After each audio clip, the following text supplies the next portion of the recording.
Fun Ideas Productions presents the Fun Ideas Podcast.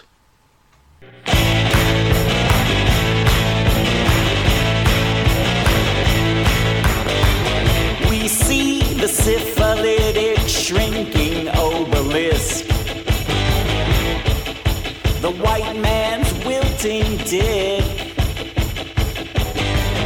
We see through dangling jowls of seedy game show trolls the smiling lie of the televised hive. The witches are watching with their thousand eyes. Witches are watching with their thousand eyes.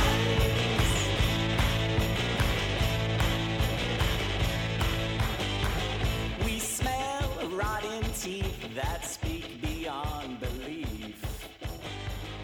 A stick inside their skull would... Hi, this is Mark Arnold, and welcome to Fun Ideas Podcast number 52. This episode is sponsored by the fine folks at Lee's Comics.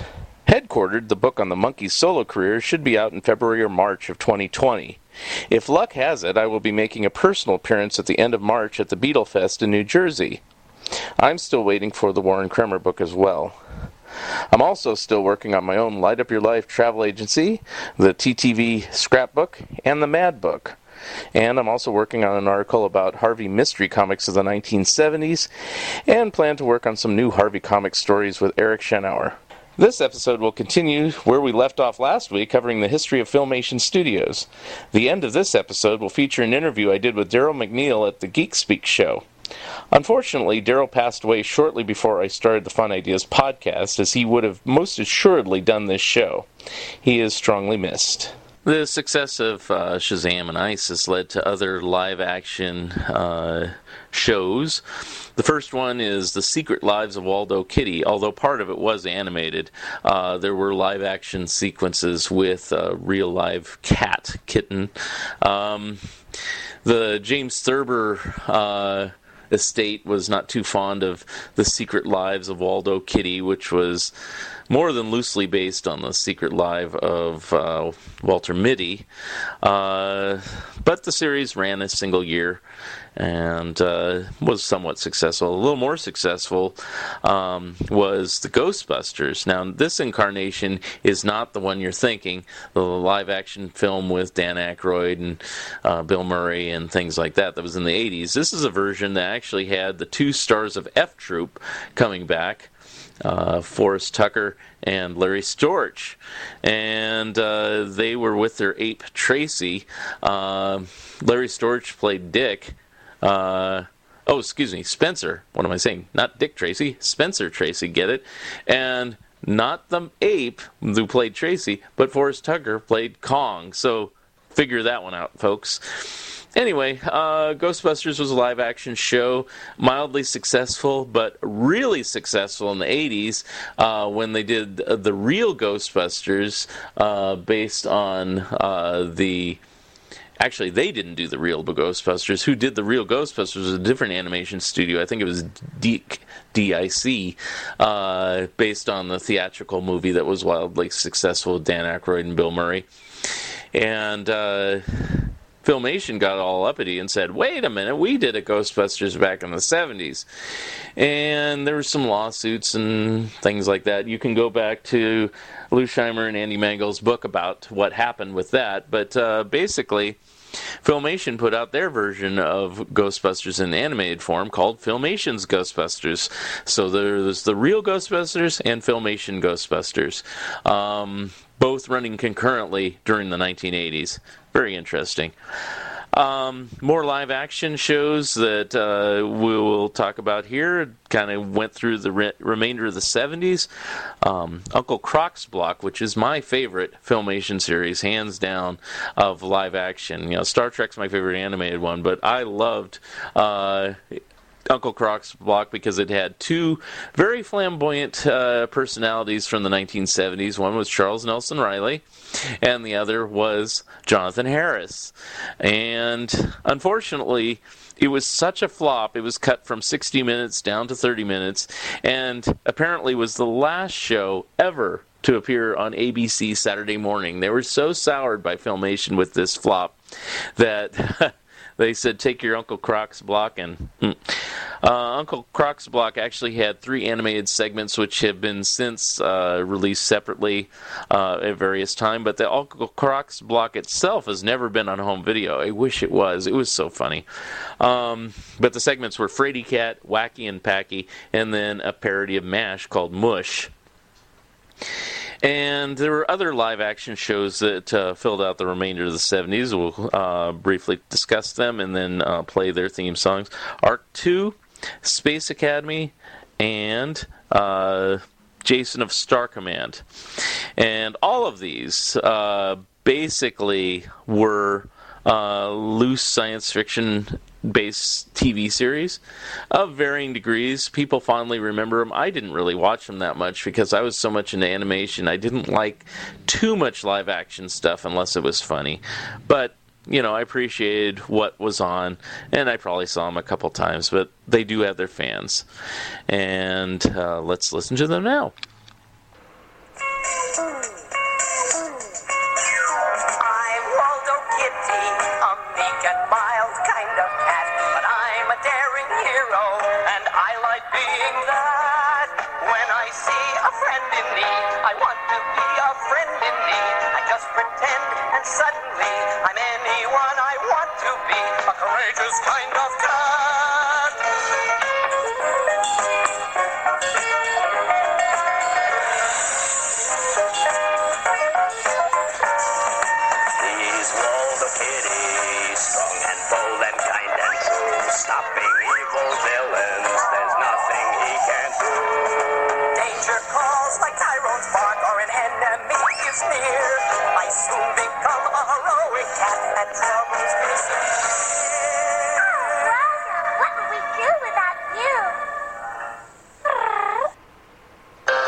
You cantankerous crocodile! I'll clock it to you, I'll baffle your beanie with Captain Marbles and Junie the Genie, the 695 man too, and Bogey Bear, that old rockaroo. When the nuts from Mush drop by, everything's bow-wowie. Mrs. Biz disappears, and Billy Bratson yells Shazowie. Frady Cat is scared to death. He's lived 8 lives and only one left. But Wacky and Packy don't mind. Eagle keeps crazy time. Listen to your Uncle Croc. I'm the only alligator who can talk, so all you crockaroonies, welcome to Uncle Croc the Block.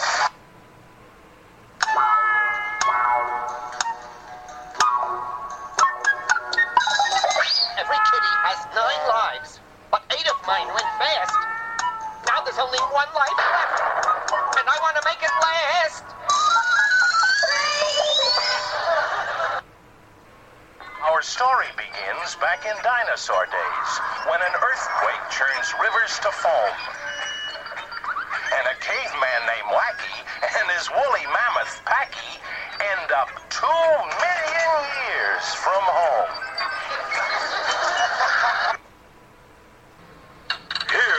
In the frozen wastes of Upper Sibunia toil a brave band of peace officers from that swell organization called MUSH, which stands for Mangy, Unwanted, Shabby Heroes.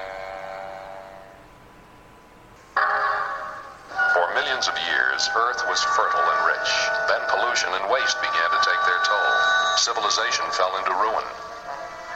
This is the world of the 25th century. Only a handful of scientists remain, men who have vowed to rebuild what has been destroyed. This is their achievement. Ark 2, a mobile storehouse of scientific knowledge, manned by a highly trained crew of young people. Their mission? To bring the hope of a new future to mankind. Ark 2 log, entry number 1. I, Jonah, Ruth, Samuel, and Adam are fully aware of the dangers we face as we venture into unknown, maybe even hostile areas. But we're determined to bring the promise of a new civilization to our people and our planet.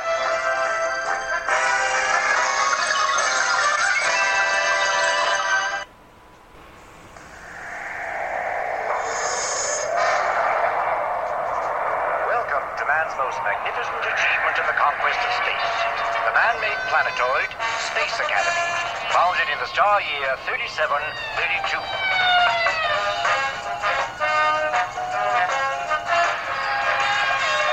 Commander, Corporal, Anchorage, Bridge, take a look at the space telescope.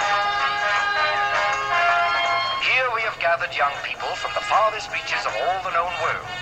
They have been chosen for their unique abilities and are being trained to cope with the mysterious, the unknown, the unpredictable dangers lurking in the vast darkness of space.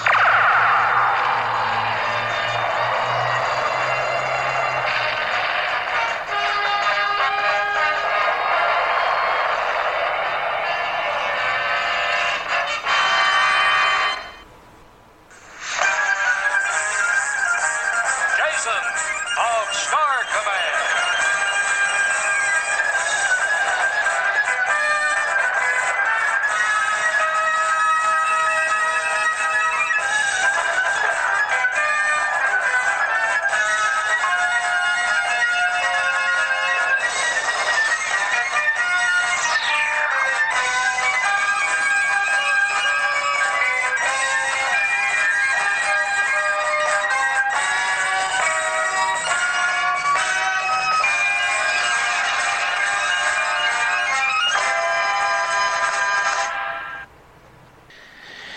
Rounding up the rest of the 70s, let's kind of wrap this all up with what was happening then. Because Hanna-Barbera was having so much success with their Super Friends series and its various incarnations, Filmation started scouting around, trying to see if they could get other properties. And for the remainder of the 70s and into the 1980s, they did just that. And the first one was Tarzan, Lord of the Jungle. It was based on Tarzan. Now, both DC and Marvel and Gold Key all published Tarzan at one point or another. I think even Dell published it. And that finally begat a new Batman series. And DC allowed Filmation to do the New Adventures of Batman. At the same time, Hanna-Barbera was doing Super Friends. And the only way they got away with it is that on the New Adventures of Batman, they actually secured Adam West and Burt Ward, who did the live-action Batman series in the 1960s, as voices. They also included Batmite, which was actually voiced by Lou Scheimer himself. So, if you wanted your Batman by Adam West, you listen to it here. If you wanted it by, I think, Olin Sewell and by Casey Kasem, Batman and Robin, then you watched them on Super Friends. Anyway, I ended up watching both versions. It was no big deal.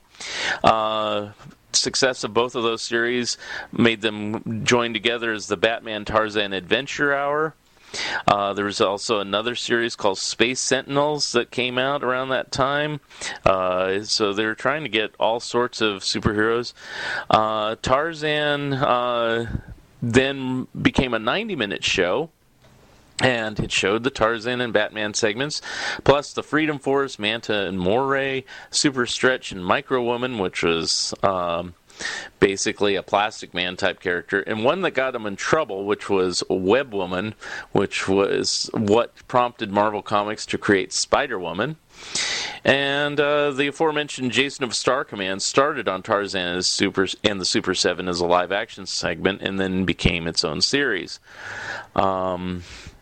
Then they did The New Adventures of Flash Gordon, and that will take us into the 1980s, so I'll take a little break here and come back with the last shows that Filmation was doing before they closed shop. The jungle. Here I was born. And here my parents died when I was but an infant. I would have soon perished too had I not been found by a kindly she-ape named Kala, who adopted me as her own and taught me the ways of the wild. I learned quickly and grew stronger each day, and now I share the friendship and trust of all jungle animals. The jungle is filled with beauty and danger, and lost cities filled with good and evil. This is my domain, and I protect those who come here, for I am Tarzan, Lord of the Jungle.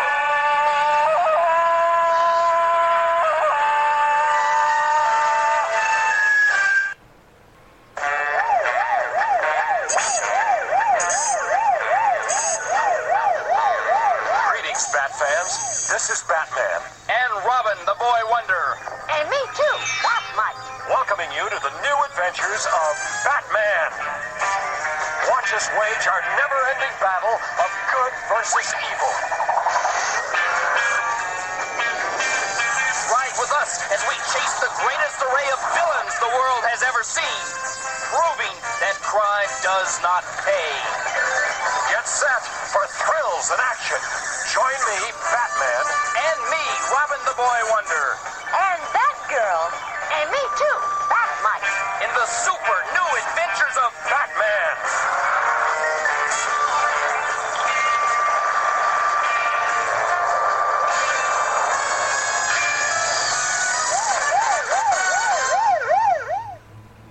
Many centuries ago, transported from their native lands to my faraway world. Here they were granted astounding powers and eternity. Then return to Earth, their mission, watch over the human race, helping the good in it to survive and flourish.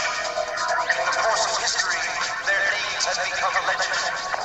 Hercules, empowered with the strength of 100 men.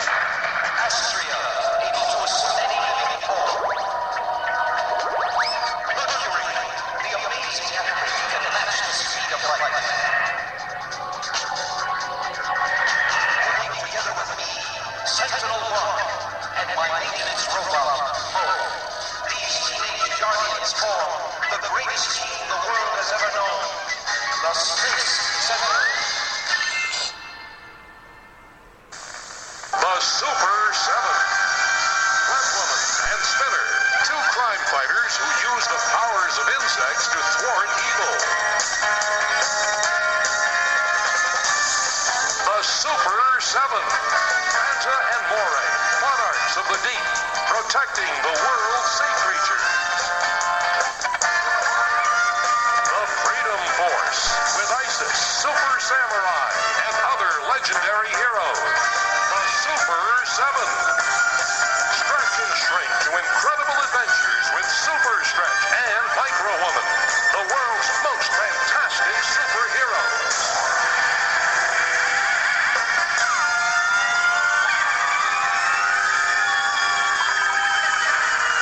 Fun, thrills, and adventure with the most amazing superheroes of all. The Super 7. The Valley of Time, home of the Freedom Force. Isis, goddess of the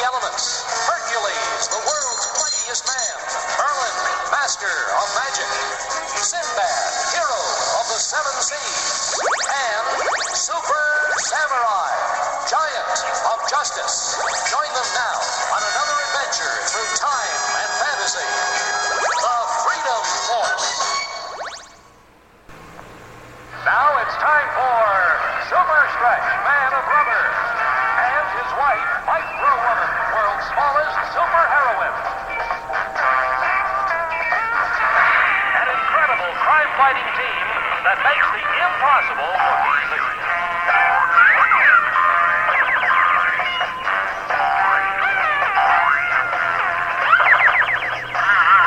Super Stretch and Micro Woman. And now, Web Woman.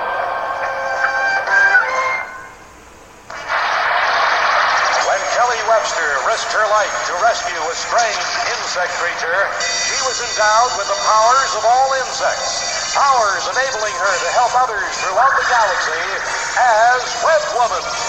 Guided by the wisdom of Scarab, her mentor from a distant planet, and assisted by her partner Spinner, Web Woman battles evil in all its many forms. Web Woman.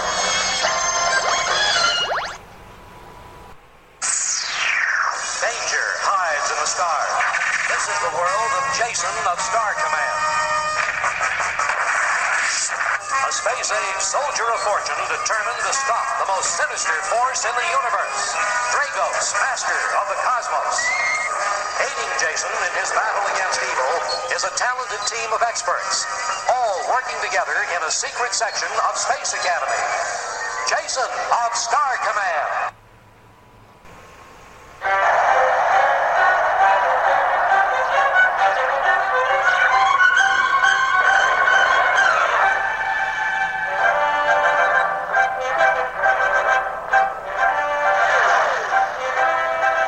Blasting off on a desperate mission to save Earth from the evil plottings of the tyrannical space lord Ming the Merciless. Dr. Hans Zarkov and Dale Arden have joined me, Flash Gordon, on a fantastic journey into worlds where peril and adventure await us.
pretend to be afraid. But with a mask as my disguise, I ride into the night and raise my sword in the name of justice.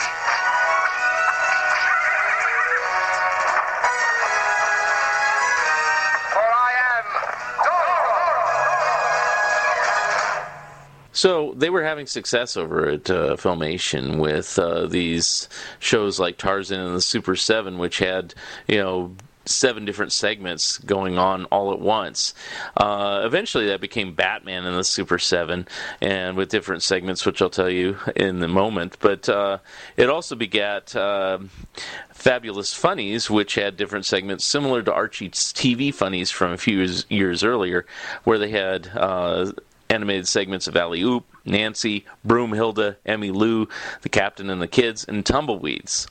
Quick statement about Tumbleweeds: they didn't get permission from Tom Ryan, the artist and writer of Tumbleweeds, and so only one segment appeared before it was pulled off because they didn't get permission from him to do an animated version of Tumbleweeds.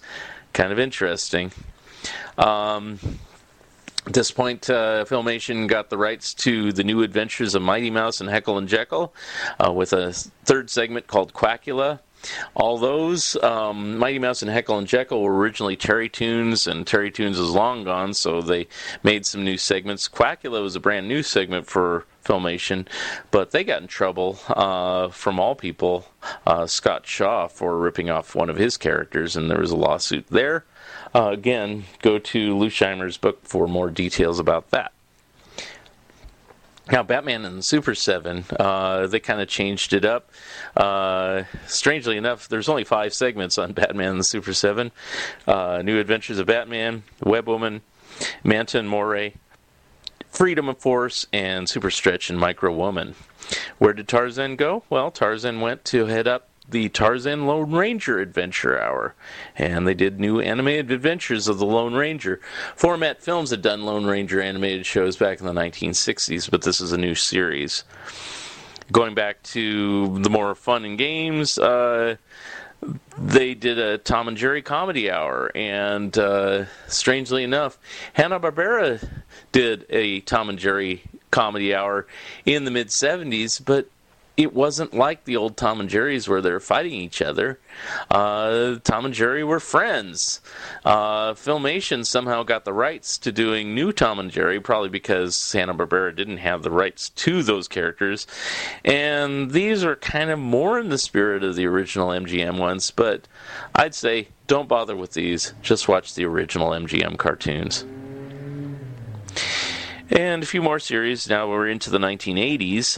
There was a European comic called Sport Billy, and they created a short-lived series of these cartoons. Nothing too much to be said about it. I mentioned before Gilligan's Planet, but there's a couple other series that I want to mention. Black Star, which is about a science fiction sheriff guy, I believe. Let me look at that. And another superpower hour called the Kids Superpower Hour with Shazam. This time Shazam was animated, unlike the previous version, which was live action. And there's a second segment called Hero High, which actually was supposed to be an animated version of Archie as superheroes, but Archie, for some reason, it didn't come off. I don't know all the details. It's probably in Lou Scheimer and Andy Mangel's book, so read about that. But it became Hero High. But if you look, if you don't blink too much, it's Archie. And Tarzan continued with the Tarzan Lone Ranger Zorro Adventure Hour.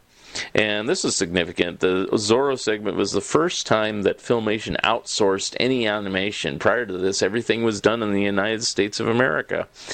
A lot of people, including Lou Scheimer, see this as like the beginning of the end.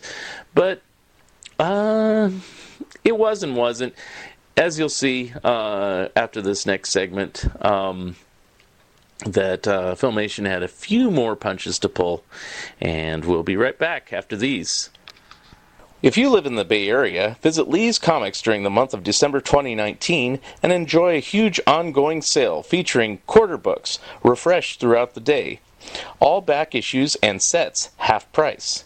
Half price Golden and Silver Age high value collector's wall comics, new items daily.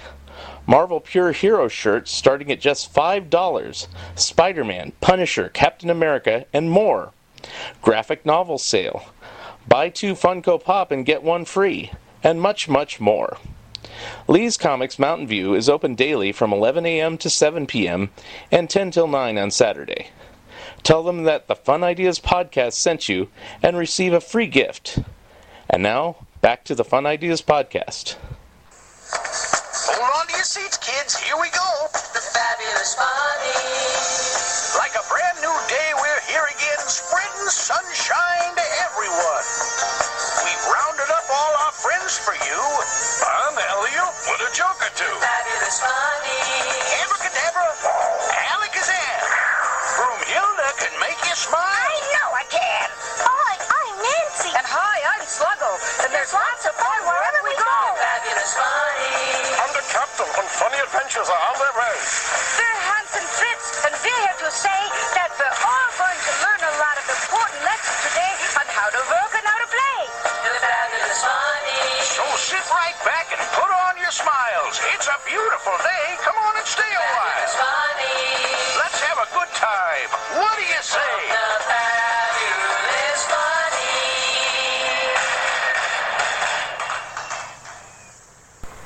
And now, the new adventures of Mighty Mouse, starring the mightiest mouse in the universe, Mighty Mouse. I'm Pearl Pureheart, and I'm so lovely. I'm always being chased by Oil Can Harry. I'm Oil Can Harry, and I'm bad. Mighty Mouse spoils everything. Oh, he makes me mad.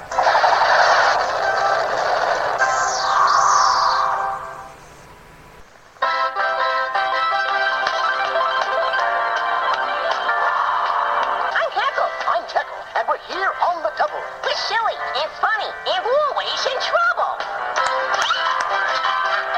I'm that crazy, goofy, vampire dog. Sure would like to scare you, but I never have the luck. And now, the new adventures of Heckle and Jekyll and Quackula.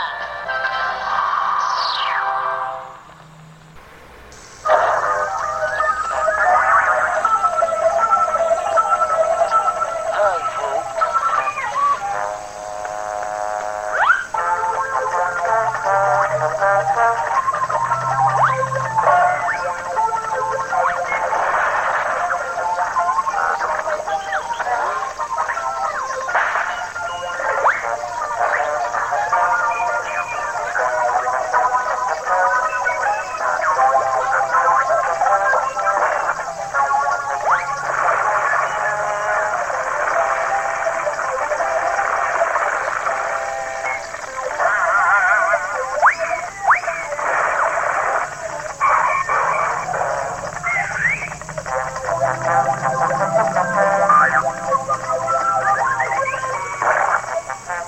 The Tom and Jerry Comedy Show.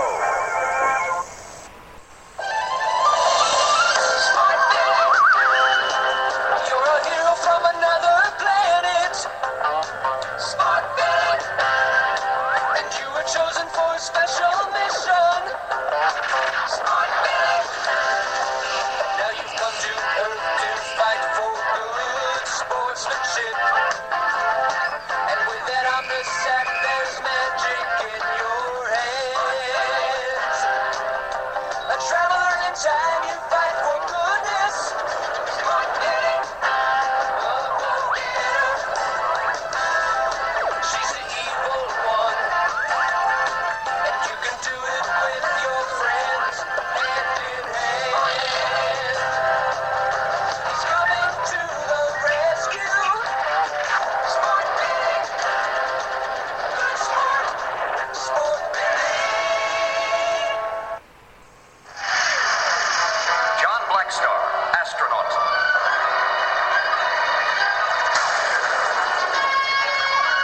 Is swept through a black hole into an ancient alien universe. universe. Trapped on the planet Sagar, Black Star is rescued by the tiny Trobit people. In turn, he joins their fight for freedom against the cruel overlord.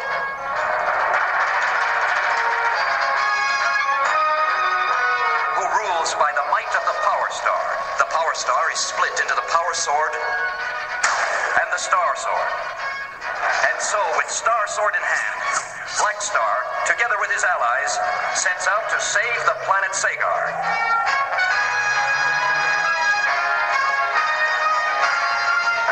This is his destiny. I am John Blackstar.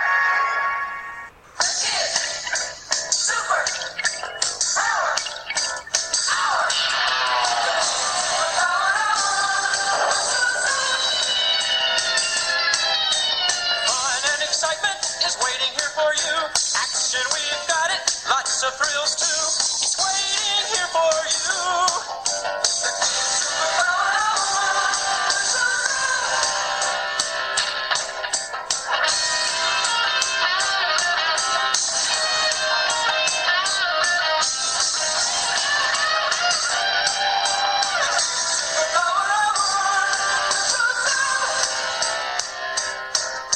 Shazam has the power of truth. There's plenty of heroes on Hero High too. They're waiting here for you. Superpower hour. Superpower hour.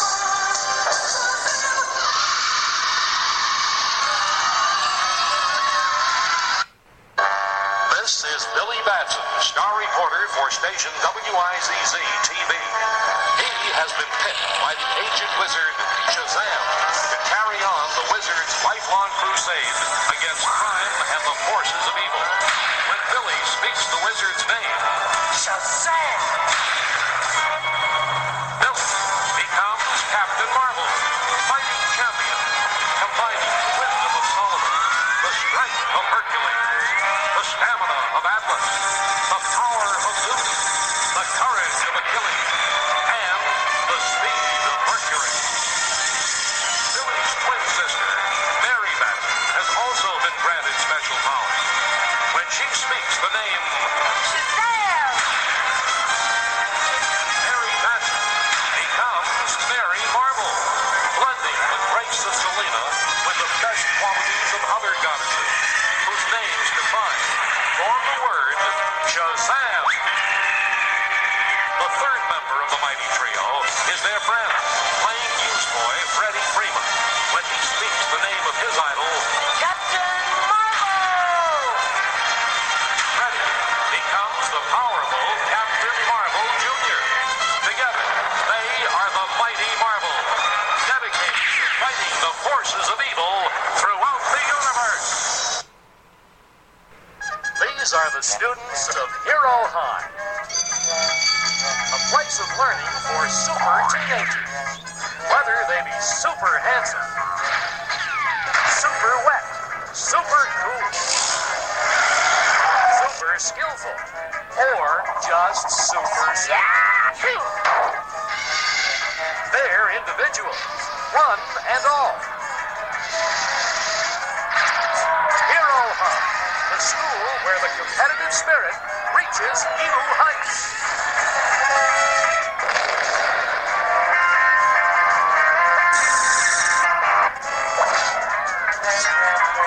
The unique school where students practice their superpowers on each other.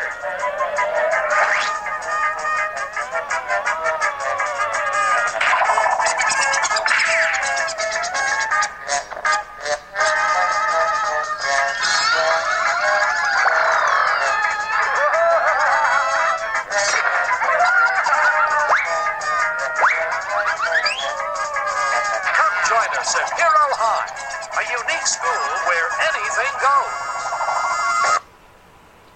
And we're back. I had mentioned Gilligan's Planet before. We're not going to play it again because I already played it, but I will say that this was the last animated series done for Saturday mornings. It was on CBS. And after this, an amazing thing happened that kept Filmation in business for the rest of the 80s. And they, instead of doing Saturday morning deals, they did weekday afternoon syndication deals and made high amounts of cartoons instead of the standard 13 episodes. They made 65 and even more episodes for syndication. And these were highly successful.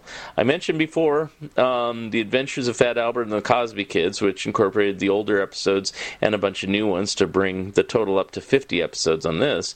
But the big, and I mentioned Ghostbusters, which was a syndicated version. They did 65 episodes of that.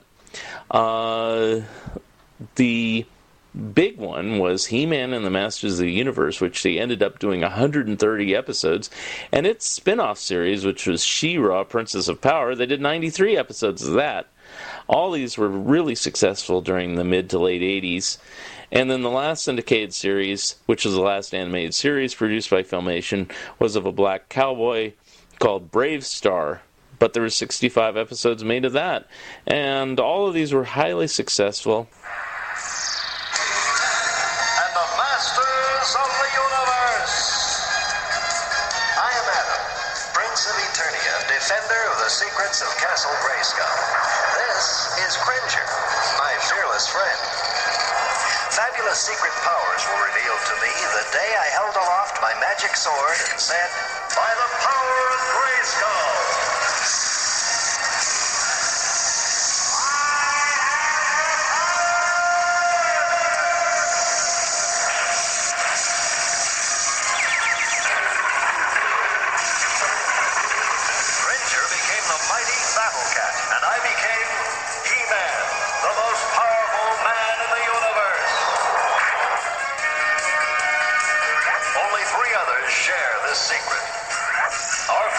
Sorceress, Man-at-Arms, and Orko.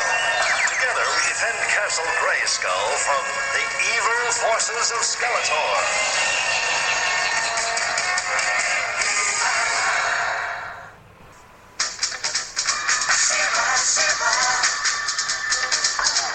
I am Adora, He-Man's twin sister and defender of the Crystal Castle. This is Spirit, my beloved steed.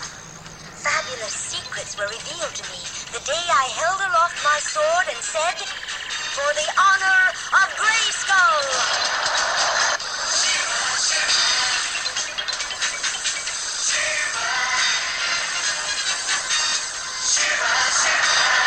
I am She-Ra! Only a few others share this secret.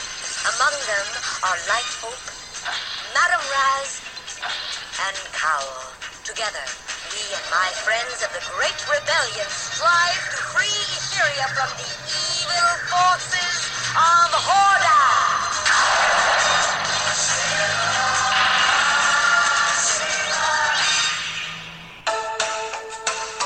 Let's go! Let's go!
Rush brought outlaws by the score.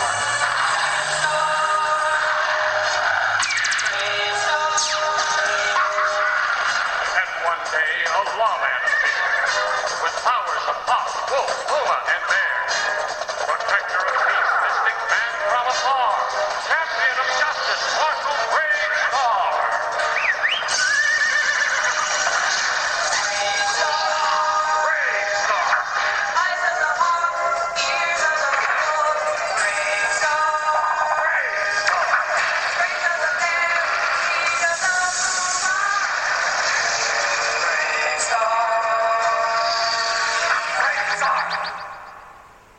There's a couple live-action series made.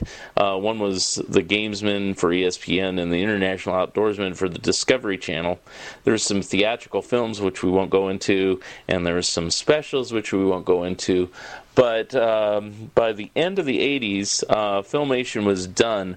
The cosmetic company L'Oreal had actually purchased Filmation, and for some crazy reason just thought, we have enough animation shows to last us forever.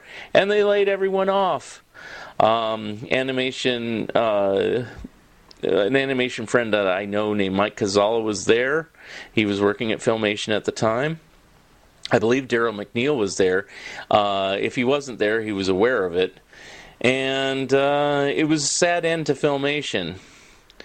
But let's not leave it there. After we come back, I will play the interview that I did with Daryl McNeil. The stories behind the stories with Mark Arnold, exclusively on the Geek Speak Show. And this is historian Mark Arnold with another installment of the Stories Behind the Stories, and today we're interviewing Daryl McNeil. And Daryl McNeil is known as an animator, and he's worked on various animated TV shows including Super Friends, Pac-Man, Jim, Mighty Mouse, Ghostbusters, James Bond Jr., and the Teenage Mutant Ninja Turtles, among others. And he's also written the book Alex Toth by Design and Animation by Filmation. Thank you for doing the show today, and tell us a little bit about yourself and how you got into animation. Okay, well, thank you very much for inviting me. Basically what it was I was a kid. I grew up as a kid, and I watched a lot of television, like most people do, and I wanted to get into comic books when I was a kid. My dad used to say that when I was 2 years old, I would go through the daily paper and tear up everything and eat everything but the funny section. And so he never got the sports scores. He never knew whether the Lakers won or not, like I really cared, being 2 years old. As I grew up, though, I wanted to get into comic books. I really, really did. My grandmother had gotten me, I still have it, I'm sitting in my bedroom looking at the very first comic book I ever got, which was a Superman that she gave me, with Lois Lane on the cover. It was an imaginary story, what if Krypton, what if Earth exploded into the Krypton and Lois Lane got sent there, became Supermaid. And so, considering my love of superheroines, it's kind of a subliminal thing of being a Superman book. But what happened was that I wanted to get into comic books. I became a child actor, became a background extra. I saw an ad that was in the paper that said, you can be on TV. I wanted to be on TV with this face and this nose and pizza, everything else, pizza face. I had acne back then. I got on television. My first job was doing a show called Cowboy in Africa. I tried out for the lead boy anyway, and didn't get it. And the guy, Gerald Edwards, who did get it, I became his stunt boy. Which is ironic because we ended up working together on Fat Albert like 20 years later. But that's skipping ahead of the story. He was weird. He was the voice of Weird Harold. I was with the animators on it. But that's skipping ahead way far. Okay. So what happened? And it's funny because I met a girl around that time who tried out a couple years later for the role of Marsha on the Brady Bunch. I didn't get Cowboy in Africa role because I was 2 inches too tall for it. She didn't get Marsha. She was 2 inches too short for it. If you can understand. But anyway, so what happens to get it? I'll get to the point. Having a conversation with me is like going from L.A. to Santa Monica via Cedar Rapids. You get there eventually. But what happened was that I fell in love with, what happened, that was when, in 66, when Fred Silverman decided to go ahead and put, come up with a new Saturday morning schedule of cartoons and whatnot. And he put Superman, and he put, Frankenstein Journey to the Impossible, Hanna-Barbera, one of my all-time favorite shows. And another one was Space Ghost and Dynaboy. When I saw Space Ghost, I said, I want to do that for a living. I want Batman to fly through the air, shoot neat blasts out of his hands, and have a deep, resonant voice like Gary Owens. And that's what I wanted to do. But more so, I wanted to do Space Ghost growing up. I wanted to do it with Gary Owens. I wanted to do it with Alex Toth, and I got to do all three. Wow. So essentially what happened was that I started drawing, learning how to draw, doing my own drawing, doing my own comic books, things like that. And then when I got out of high school, Westchester High School in 75, I was told by my mom either go to school or get a job. Being I'm lazy, I decided to go ahead and go to school. So I went to one class at Cal State Long Beach and one class at UCLA. Actually, two classes at Cal State, because I flunked both of them. But I also flunked one at UCLA too. But the Cal State class was notable because I went to an animation class that was taught by a man named Art Scott, who was one of Hanna-Barbera's director-producers, storyboard guys, big head honchos then. And he would know the fact that he would come to he would come to Cal State Long Beach after working at Hanna-Barbera. And basically, he would bring down films of the old shows that had been on TV for years. And I learned to run a projector just like I actually run the things for him. And it got to the point we'd ask people in the class, well, who saw Huck Finn? My name would go up. Well, who saw this cartoon? My name would go up. Who saw? We know you saw it. And between him, he introduced me to Hanna-Barbera people, plus knowing him. And then I went to a class at UCLA on Saturday morning television that was taught by a woman named Bonnie Dorr. And it was through that class I met Bill Hanna and Joe Barbera. And I was creating my own characters even back then, making my own shows, superheroes and cartoons, Clue Club, mystery, Scooby-Doo type of stuff. And I took my drawings to show Bill and Joe. And Bill was starting to run a training class to bring new animators in the business. This was like 76. And Joe saw my stuff and said, why don't you bring them into our director's development? I think you could sell something to them. So I went into the director of development, Dwayne Poole and Dick Robbins, and if there had been a record for that, I would have been the youngest guy to sell show concepts, the biggest deal on the planet at the time, because I went in there with 7 show ideas, and I sold them 3. Wow. They optioned 3 shows from me. And which ones were they? Which ones were Well, the concepts were, because of course they're mine now. One of them was a group of superheroines called the Barefoot Contessas. And one of the characters in particular, Bill latched on her. He saw a picture of a girl I had named Quick Change Chick who had a button on her chest, on her belly button, that could give her 100 different costumes, had different power to it. And he said, I like that push button chick. That one really grabbed him. So another concept called Time Team to them. Another one called Cybernex, kind of playing off the whole bionic craze that was going on after Dynamite had come out that year. And it was about a month before I turned 18. Wow. And then Joe, Joe Barbera, he sent me over to talk to a guy. I don't know if you can do this type of language on this thing, but I don't care. A guy named Harry Love, who was running the training program. Harry Love was a rat. There's another word after rat, but I think it might be PG, so I'm not going to use that word. Okay. Darn it. And can you say bastard on this thing? If not, edit it out. Anyway, he was that. Okay. And I had called him a month before, because I heard about the program. And so I'd like to come over. This is in October of that year, October 76. And I'd like to be training in your program. Well, we don't have any people coming in until next April. Clamp on the phone. So I call again. And he says, don't you remember? I told you don't call next April. Joe Barbera says, come in. What a weasel. Anyway, so I went in there, and because of that, I got into class there. And then they just started working on the all-new Super Friends. It wasn't even an hour show then. The show got picked up for a brand new season after, partly because of the fact that Filmation was doing the New Adventures of Batman at that time, too. So it was like, we better get on the case here. So they picked it up, and I started working for Hanna-Barbera about 2 weeks before I turned 18. And I would have been one of the youngest guys that worked in the business at that time. So that's kind of how I got into kind of the long, loopy way of how I got... Oh, before that, one thing real quickly too. I ended up working for Filmation a year later. But in 1970, I was one of a group of kids that was in the audience that they shot for the live-action audience for the show Archie's Funhouse. I was going to ask you about that, because I've heard that before, and I thought, is that how you got in, or is that totally independent? I was independent. Pretty much, I was part of the thing when I was a Screen Extra kid. A Screen Children's Guild was what it actually was called. It was actually a guild that put kids in shows and whatnot. And what it was he got a deal. The person that was supposed to go couldn't go. So they asked my mom, well, can you come up to San Diego? I said, well, my mom said, of course. So So she drove. It was a movie theater in San Diego, and it was me and a bunch of kids. Lou's kids, Erica and Lane were there. Hal Sutherland directed Filmation. His kids were there, and a lot of other kids from, they pretty much were called for casting. We pretty much sat there for about 3 days, sat in the seats, yay Archie, and all that sort of stuff, and looked at the blue screen and just yelled at it. The thing that's kind of funny is Archie's Funhouse was actually, I think, the second live-action animated show that was ever done for television. It was a Saturday morning show. Huck Finn came before that, a couple of years before, but not many people did a show like that since. It's like, it was a case where I never knew where Lou got there to making a live audience for Archie stuff, but I mean, there's a fact that, I don't know if you probably know, there's a book that just came out that we'll talk about, I guess, down the line, called Lou Scheimer Creating the Filmation Generation. Yes. That I was a major part of as far as editing, putting a lot of stuff in there. And there's a photo in there of me looking at hot dog dancing by. Now, I put in there a photo of me looking up Archie's legs, but somebody felt that it was not appropriate, I guess, so what the heck. Of course, we knew he had nothing there. Captain Marvel, he had nothing there either, so there you go. I mean, you know the story back in the old days, back in the Fawcett days. They actually had a running gag with Captain Marvel where they would actually sing a song, no balls, no balls, no balls at all. Captain Marvel has no balls at all. I did not know that, actually. That's and ours did, and none of our character did either. This is Saturday morning cartoons we're talking about. There you go.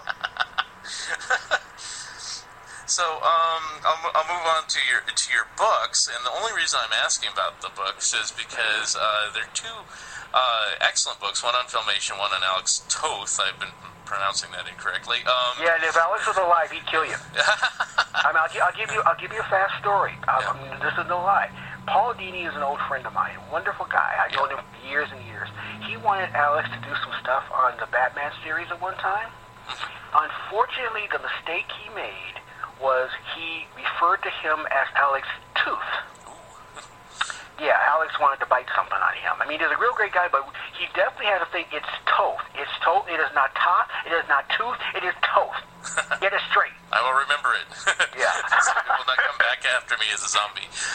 Well, not a zombie. Maybe it's a ghost, but not a zombie. No zombies here. I can't deal with them. Okay. Go on. But anyway, your two books, they're very highly revered, highly sought after, and also out of print. Yes, they are. Either of them coming back? Well, animation by Filmation, most likely not, because I don't know how graphic you can get with this, but of course I will. I did it with a guy who was a rat bastard. He was a guy I worked with named Michael Swanigan. I call him Swinigan. He did a magazine called Toon Magazine, which I wrote pretty much every word of. Animation by Filmation, I wrote every word of, except for the part on Jerry Lewis. To get an example of which, I showed this to a friend of mine, Andy Mangos, who I worked on with the Lou Scheimer book. The original entry from the Archie, he cribbed from some other book. And it was ran like maybe 6 paragraphs. The Archie entry I wrote ran about 5 pages. With all kinds of detailed stuff and everything that you couldn't even figure out. I'll give you a better example of how this guy worked, which goes into the writing we're talking about here. Toon Magazine, I think it was Bill Hanna had done a book, and I wrote a review on it. Okay? And the thing is, I left the magazine by this time when Joe Barbera came. I think one of them came their book first. I don't have it in my head right which came first, but Joe's book came out. Let's say for the sake of time, Joe's book came out. Right. In fact, I know it was Joe's book because of What Happens Next. Yeah. He took the review I wrote of Bill Hanna's book, took all the names of Bill Hanna out, and replaced them with Joe Barbera's name. Wow. Now, but here's the best part of it. This is why I remember this now, because the very last line of the this is Bill. I'm switching around. This is Bill Hanna's thing. He took all the Joe Barbera lines out and put Bill Hanna's name, because the very last line I wrote was, "I'd love to hear Bill Hanna's side of the story, wouldn't you?" So, by taking out Joe's name and putting in Bill's name, the entire interview a review is Bill Hanna's book, with the last line being, "I want to hear Bill Hanna's side of the story." Wow. That's what kind of a mind he had, and ironically though, it was partly because of him being such a sleazebag that I got Alex to agree to do Toast by Design, which is kind of the funnier part of the thing. I tried for a number of years to get him to do a book with me on animation, because I had all his model sheets, copies of them and everything. And I got them, despite the best efforts of Jane Barbera, otherwise known as the daughter of Joe Barbera, otherwise known as Jane, that came out of Brain, who did not like me Xeroxing Hanna-Barbera stuff the year I was working there. I came out of there with 7 boxes of stuff. Wow. Because I was an in-betweener there at the time. I got into animation later, and I got into layout later. But that year, first season, when we were doing Dynamite and Captain Caveman and Laugh Olympics and Scooby-Doo, I was assistant. I got to do some model design on the side, some layout on the side. But as each department got let go before me, they gave me their stuff. Because I collected the stuff. Yeah. So I ended up having 7 boxes of stuff. She had to make sure the security watched me leave. And if it hadn't been from, she didn't want me copying the stuff, but Toph by Design would not have existed without me copying that stuff because I had copies that not many people had. Right. So with Alex, it's a case where it took a few years to kind of get his confidence. I worked with him at Hanna-Barbera on Super Friends and Challenge of the Super Friends. It was going through a freelance house called Love, Hutton, and Love. And because Bill Hutton was a big Toph geek and I could work really fast, I was working in Filmation staff at the time. And I'd go over to Studio City and pick up the layouts. And essentially, I laid out all the Super Friends acts that Alex boarded. So we had a kind of relationship going there. But Alex can be a very prickly type of fella. We kind of lost touch at that point. And then I worked with a good friend of mine, Steve Rude, on consulting on the Space Ghost graphic novel he did for Comico in '86. I sent Alex a copy of it, and I called Alex to see what he thought of it. Alex picks up the phone and goes, "Well, really nice. I mean, he wasn't ripping me goddamn off." Click. It took 5 years, but I finally got back in touch with the guy, and we had a relationship where for the next 15 years, he was probably he was my best friend. I was his best friend. I was the guy who kind of kept him in touch with the world and comic books, and we talked about more than just, gee, here's a Noel Sickles grade. How about that Space Ghost? Gee, how's it working? With Milton Caniff. It's like I talked about everything with him, and he knew that I knew just about everything he'd ever want to know. He would go at the first hand, he'd go, "You keep a lot of stuff in that brain of yours, don't you? All the useless crap, don't you?" And then 2 minutes later, he'd go like, "What do you know about this person here?" I said, "Oh, you mean stuff inside my brain of useless crap?" He'd go, "Touche." So we'd go on back and forth. But what happened was that because I left Toon Magazine, I made a further proposal to him, and he was impressed, and we started going back and forth and talking. And eventually we decided to go ahead, and he said, "Let's do this."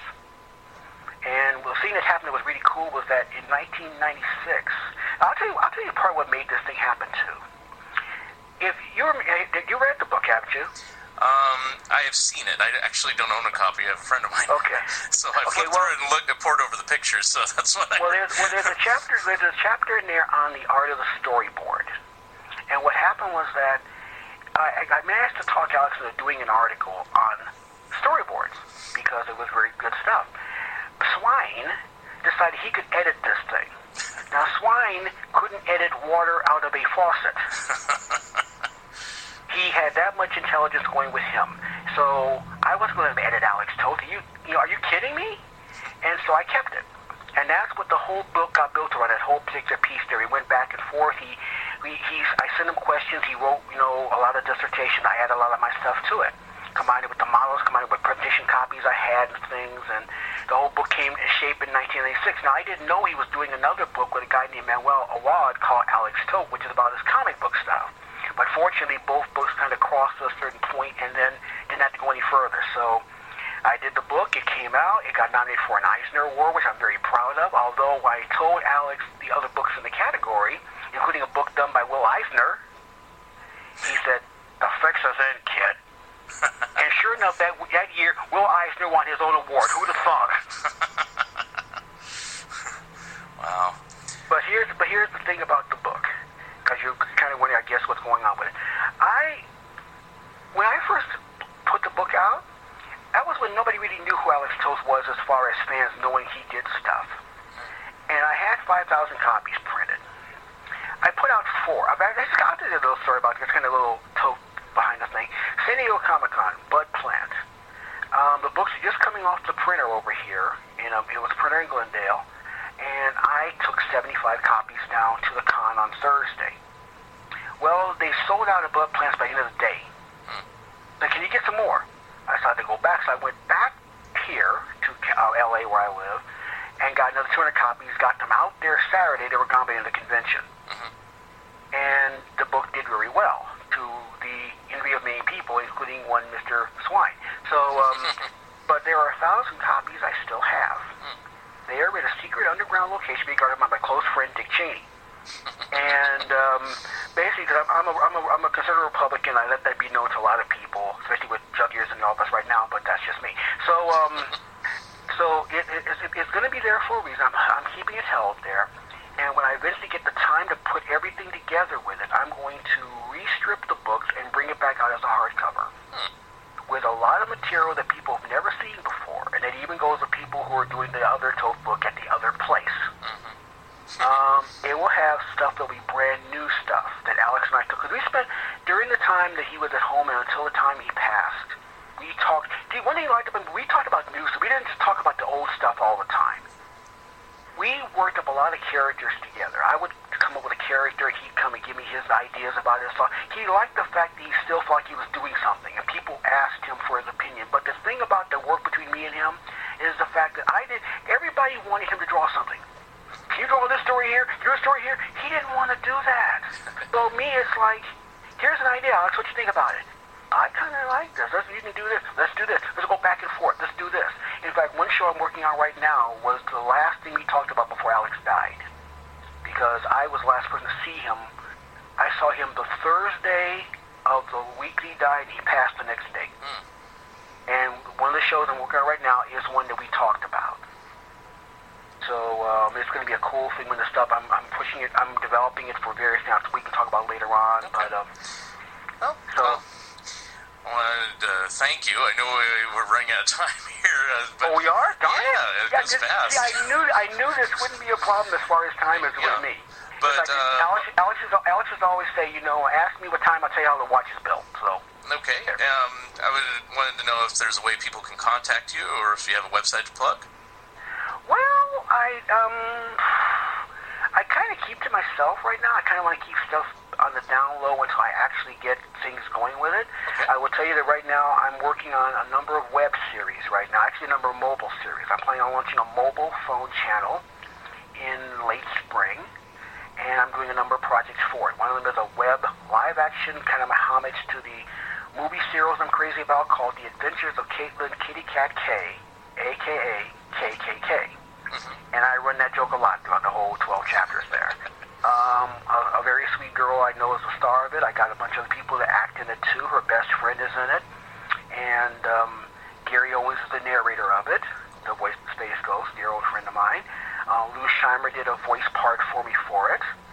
And the way it's looking, I'm going to probably debut the entire series just after San Diego. I'm going to do a free preview, and I'll put more details on about that as time goes on. I do have a Facebook page for Adventures of Caitlin Kitty Cat K, and as more information comes down on that show, information will be available there.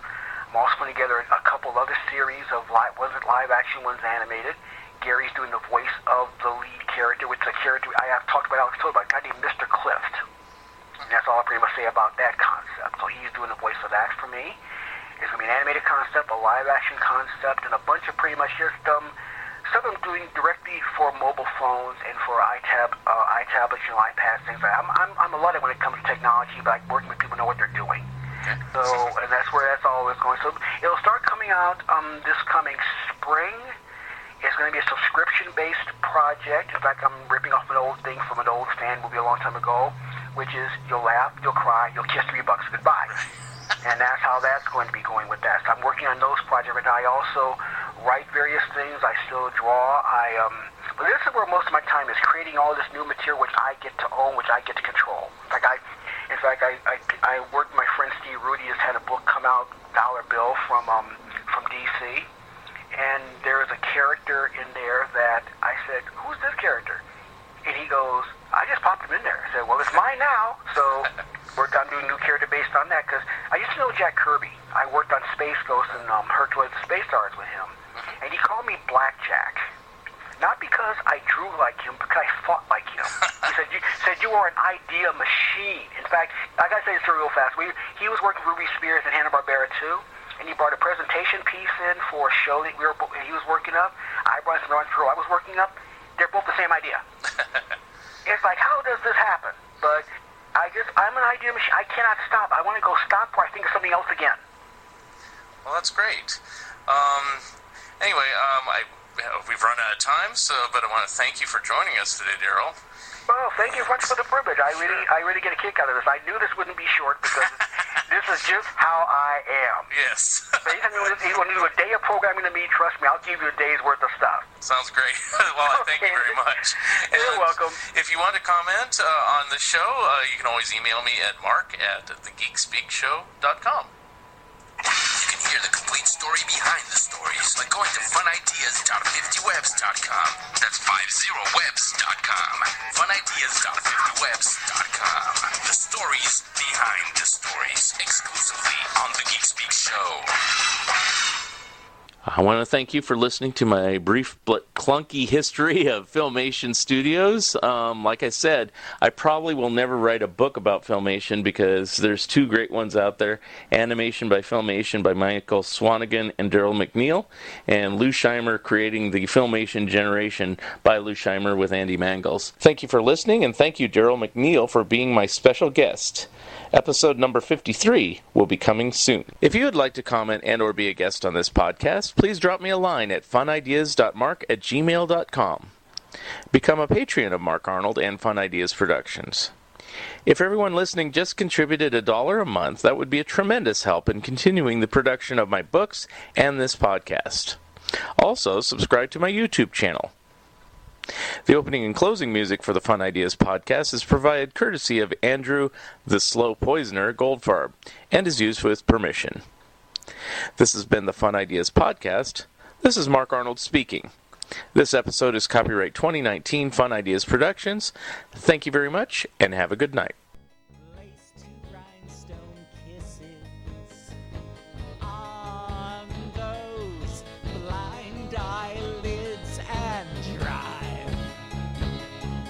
Drive with your velour chauffeur across the river Styx.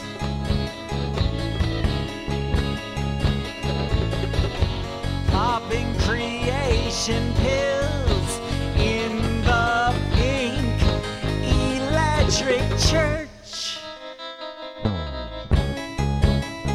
The final flicker of your lewd jeweled boob to